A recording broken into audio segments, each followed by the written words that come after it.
Hey guys, welcome back to my channel. आज हम read करेंगे general structure of blood vessels और इसकी हिस्टोलॉजी भी देखेंगे। ठीक है। All general structure of blood vessels क्या है? All blood are large then that of the capillaries, so a common pattern of organisations. जो ब्लड वेसल्स है वो कैपिलरीज को छोड़कर यूनिटी का एक कॉमन पैटर्न दिखाती है, यूनिटी का एक कॉमन पैटर्न बनाती है कैपिलरीज को छोड़कर जो ब्लड वेसल्स है। The wall of each vessels contain 3 quotes and tunics. जो ये ब्लड वेसल्स होती है इनमें 3 कोट्स होते हैं, 3 कोट्स पाए जाते हैं। इनकी 3 परतें होती हैं, इनमें 3 परतें पाई जाती हैं। पहली परत जो होती है, कोट्स जो होती है, वो होती है ट्यूनिका इंटीमिया, जो होती है इनर मोस्ट लेयर, अंदर की लेयर होती है। दूसरी परत होती है ट्यूनिका मीडिया, ये होती है मिडिल लेयर, जो होती है बीच की लेयर। ट्यूनिका एडवेंटिया तीसरी लेयर होती है, जो होती है आउटर मोस्ट लेयर, बाहरी परतें होती हैं, बाहरी लेयर जो होती है ब्लड वेसल्स की, ये बाहरी लेयर होती है। ठीक है, आउटर मोस्ट लेयर।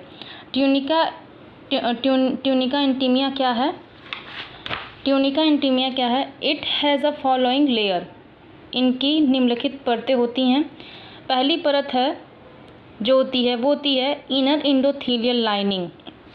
पहली परत जो होती है वो होती है, उसे बोलते हैं इनर इंडोथीलियल लाइनिंग। जो बनी होती है वो जो पहली परत होती है inner endothelial lining, made up of single layer of simple squamous epithelial.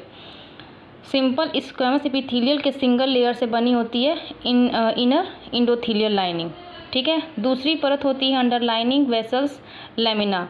जो अंडरलाइनिंग वेसल्स होती है, जो दूसरा पार्ट होता है इसमें, वो होता है अंडरलाइनिंग वेसल्स लैमिना, लैमिना से बनी होती है। Some endothelial layer of fibroelastic tissues. ठीक है। Some endothelial layer of fibroelastic tissues. Endothelial layer जो होती है वो होती है फाइब्रोलेटिक टिश्यूज़ से बनी होती है। कुछ इंडोथीलियल लेयर जो होती है वो होती है फाइब्रोलेटिक टिश्यू से बनी होती है। चौथा है इसमें अ बोर्ड ऑफ इलास्टिक फाइबर्स। इसमें जो पट्टी पाई जाती है वो होती है इलास्टिक फाइबर्स की पट्टी पाई जाती है इसमें। ठीक है। ट्यूनिका एडवेंटिया क्या है? ट्यूनिका एडवेंटिया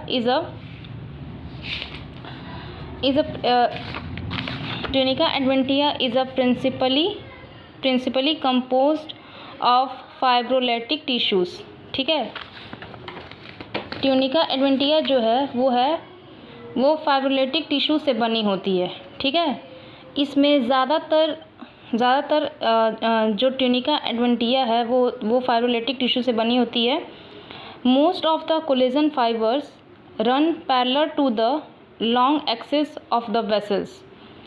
इसमें ज़्यादातर जो कोलेजन फाइबर्स जो पाए जाते हैं वो जो कोलेजन फाइबर्स वेसल्स पाए जाते हैं वो वेसल्स की लंबी दूरी होने के कारण उसके समांतर चलते हैं। ठीक है।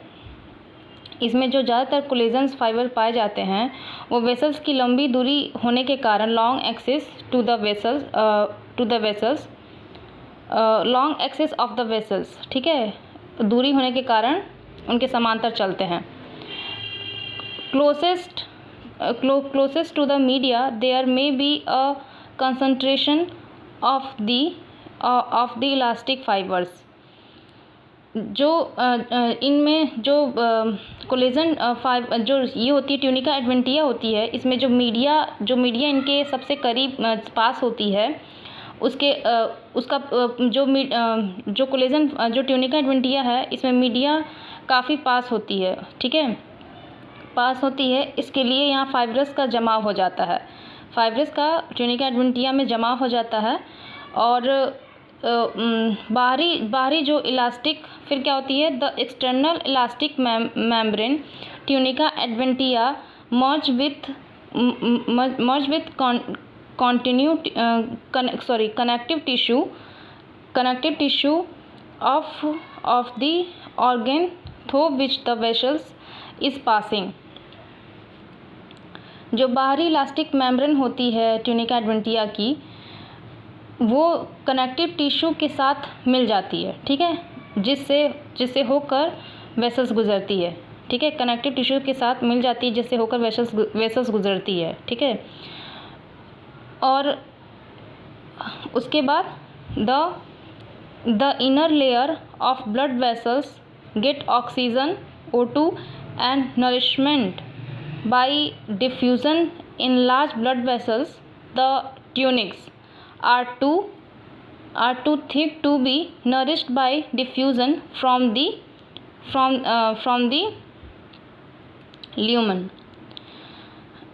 जो ब्लड वेसल्स की अंदरूनी परतें होती हैं, जिन्हें ट्यूनिक्स कहते हैं, ठीक है, ट्यूनिक्स कहते हैं, वो इतनी मोटी होती हैं कि उन्हें ल्यूमन से होने वाले डिफ्यूज़न से जो पोषण उन्हें जो ये ट्यूनिक्स जो होती है इतनी मोटी होती है परतें ब्लड वेसल्स की कि इन्हें डिफ्यूज़न से मिलने वाले जो पोषण होते हैं वो नहीं मिल पाते हैं। ठीक है, यही कारण है इनकी परतें, जो ट्यूनिक्स की जो परतें होती हैं मोटी होने के कारण जो डिफ्यूज़न से जो पोषण मिलता है, जो इन्हें न्यूट्रिएंट्स मिलती हैं, उन्हें ये नहीं मिल पाती हैं। आर्ट्रियोल्स क्या है? when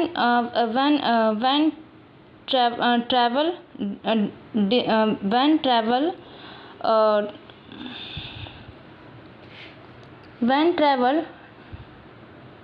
decently, muscular arteries progressively decrease in caliber till they have a diameter of about 100 mm.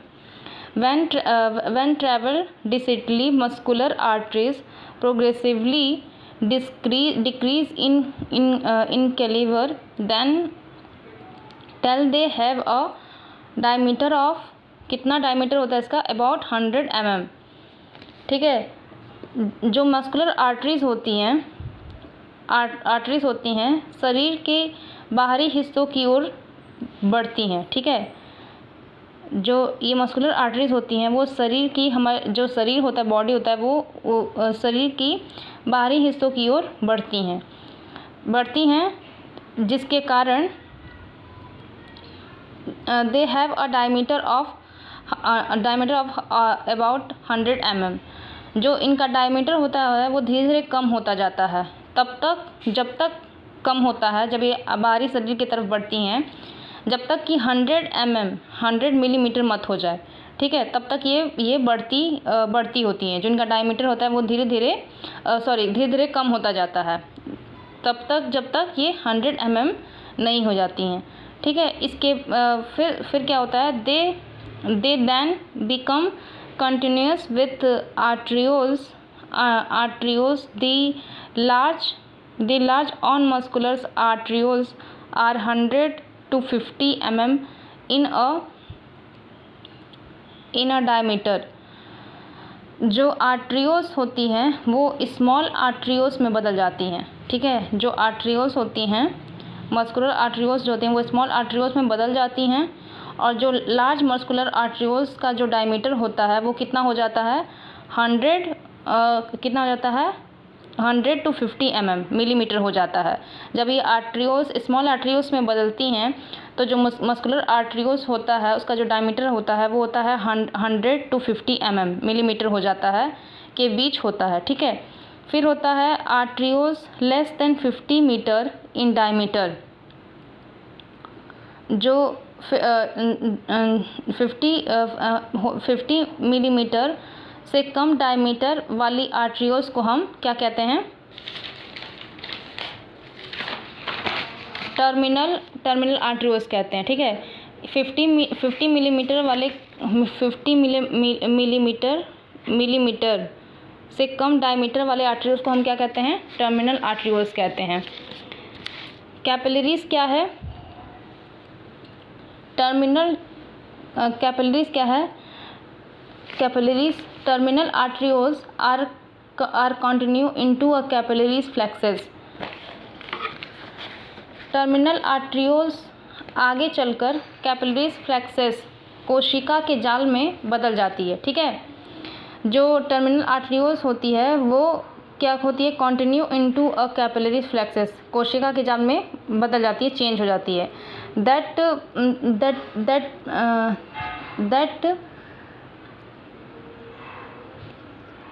that previous the tissues supplied capillaries, ठीक है। capillaries are the smallest blood vessels, जो उस टिश्यू में फैल जाते हैं जिसे वे सप्लाइड करते हैं, ठीक है। ये जो टर्मिनल आर्टरियोल्स होती हैं, जो आगे चलकर कैपिलरीज में बदलती हैं, कोशिका के जाल में बदल जाती हैं, जो उस टिश्यू में फैल जाती हैं जिसे वे सप्लाई करते हैं, कैपिलरीज, ठीक है।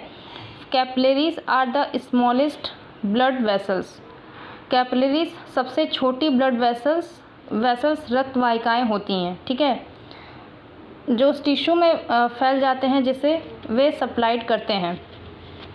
जो टर्मिनल आर्टरियोल्स होती है ना, वो जब चेंज होती है किसमें, कोशिका के रूप में, तो जो टिश्यू होती है वो आगे फैलती है जिसे वे सप्लाइड करती हैं, जिसे ये कैपिलरीज सप्लाइड करती हैं, वो आगे उनकी जो टिश्यूज़ होती हैं वो आगे बढ़ती जाती हैं।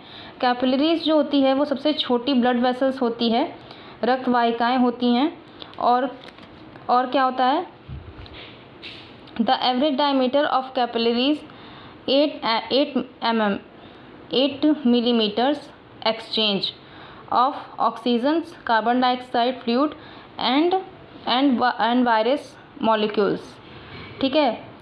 जो इनका एवरेज डायमीटर होता है, औसतन डायमीटर जो होता है वो होता है 100 मिलीमीटर होता है, ठीक है। कैपिलरीज फ्लेक्सस की दीवारों के जरिए जो ब्लड और टिश्यूज़ के बीच जो ऑक्सीजन एंड कार्बन डाइऑक्साइड जैसे तरल पदार्थ जो होते हैं वो क्या होते हैं, विभिन्न वायरस मॉलिक्यूल्स का जो आदान प्रदान होता है, ठीक है, आदान प्रदान होता है। कैपिलरीज फ्लेक्सस की बनावट और घनत्व अलग अलग टिश्यूज़ में अलग अलग होते हैं। ये जो होती है ना, the average diameter of capillaries is 100 millimetre होती है, जो कैपिलरीज की जो डायमीटर होती है। और जो इनकी जो कैपिलरी फ्लेक्सस की जो दीवारों के जरिए जो ब्लड वेसल्स और टिश्यूज़ के बीच जो ऑक्सीजन एंड कार्बन डाइऑक्साइड जो तरल पदार्थ होता है वो विभिन्न वायरस मॉलिक्यूल्स का आदान प्रदान करता है, ठीक है, आदान प्रदान करता है। और जो कैपिलरीज फ्लेक्सस है, the arrangement of the capillaries plexus and its density varies from tissues to tissues. जो कैपिलरी फ्लेक्सस की बनावट और घनत्व अलग अलग टिश्यूज़ में अलग अलग होती है, ठीक है। जो इस कैपिलरीज फ्लेक्सस का जो बनावट होता है, डायनेस्टी वर्सेस, तो वो अलग अलग टिश्यूज़ में अलग अलग पाई जाती है। ये थी आपकी capillaries, general structures of blood vessels, इसकी हिस्टोलॉजी थी। Thank you so much.